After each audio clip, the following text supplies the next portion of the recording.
Hello, in this video I'm gonna show you how to set up the payment method on iPhone 16 Pro and Pro Max. So in order to do this, we need to open the settings and then go to your Apple account. So tap on your name over here at the top.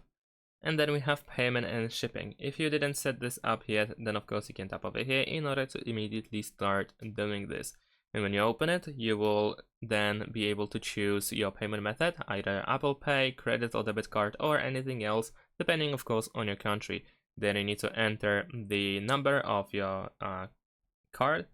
If it's a credit or debit card, then of course you need to choose the date of expiration and CVV code.